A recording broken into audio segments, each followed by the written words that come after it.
Hey, what do you say, everybody? Gio Seti back at you today amid the essence that is autumn. We are now, 16 days away from the Breeders' Cup. So you know what? If you watched yesterday's video, if you haven't, you're going to have to go back to it as I talk about my game planning ways leading to Breeders' Cup, Juvenile Friday, and Championship Saturday. But you know what? Today I said, what about the Europeans? Obviously, the big elephant in the room, if you will, if you've been following the Breeders' Cup now for all the years, especially over the last 25 years, you know that the Europeans significantly make their presence felt at the Breeders' Cup. Talking about horses bred in Ireland, Great Britain, the UK, France, and out of Japanese, the horses from Japan are trying to make their presence felt. But overall, the horses, their ownership, the connections, they always make their presence felt at the Breeders' Cup, and that won't change. So, along with my process of the deep dive handicapping, and I talked about the importance of race review. And not so much workouts, because you don't have the benefit if they're traveling from overseas to California, Del Mar, with no published works. You're going to have to go by what you see with your eyes in race review. And you pause things, you watch them over, you stop, you watch them in every regard, behavior and all, their ability, turn of foot, acceleration. Remember, things are very different in Europe. The turf courses are different. So now they're going to come here, as they do every year. And, you know, they keep big time company overseas. So some have traveled before and then went back and are coming back again. So that's really important to realize, and it's a benefit to you because you know they've made the trip before. And then for the Europeans that are coming and making their USA debut at the Breeders' Cup, never been on American soil before, you have to trust the stable, the barn, the ownership. You know, two to think of right now is Godolphin Blue, and how crazy spendthrift farms have been. But the more you get familiarized with the outfits, the barns, stables, and ownership that are part of the European culture and European racing. Now remember, there are many countries there, but the biggest ones, of course, are horses bred that race in Ireland, France, and the UK. So those factors should be treated equally, if not more emphasis, with your handicapping and race review, because going forward, you have to understand that you can't argue with success, and history has a way it's repeating itself. They've had Breeders' Cups where they've had 3, 4, or 5 winners. If I had to take an educated guess right now, since the year 2000, so now with 25 years, they probably won at least 50 or 60 races.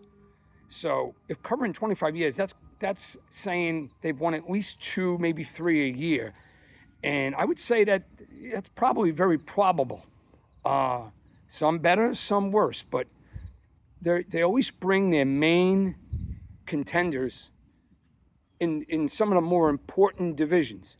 Now, they haven't won the Breeders' Cup since that ridiculous, I think it was a horse bred in France, King, if you could remember this.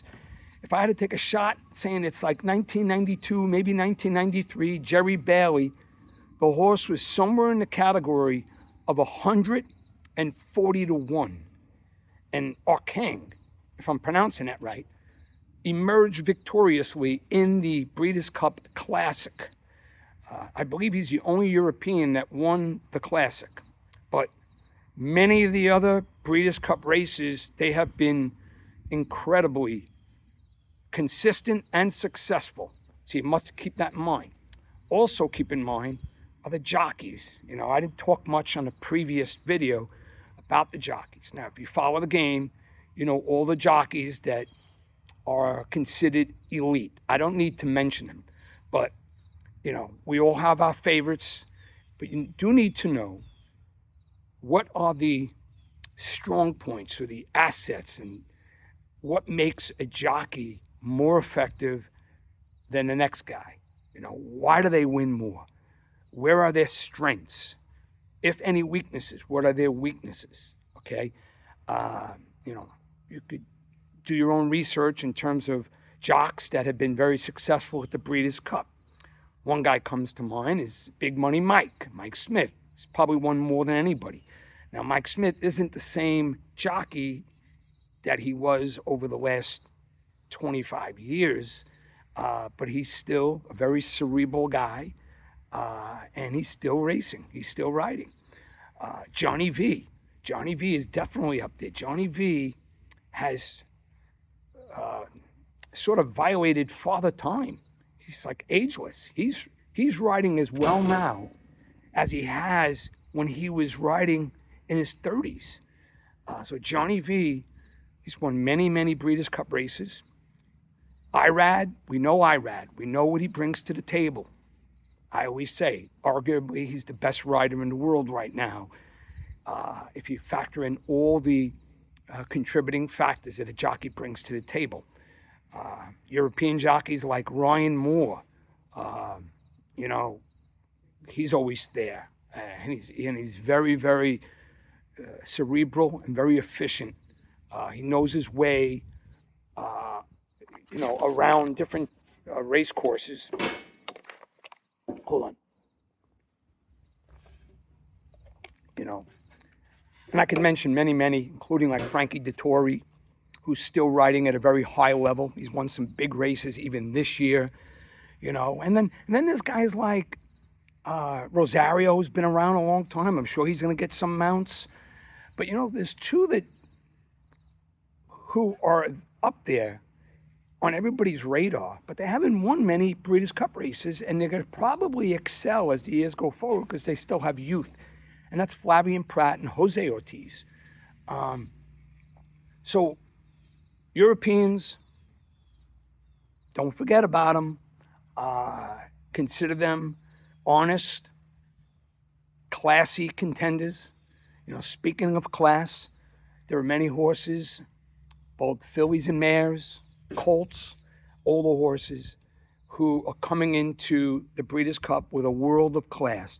They've been through many battles, many Grade 1 events. And then there are some that are in great form, and they're probably approaching deeper waters for the first or second time. So obviously class is always a consideration in terms of your overall capping. All right, so I am going to take advantage of this day off.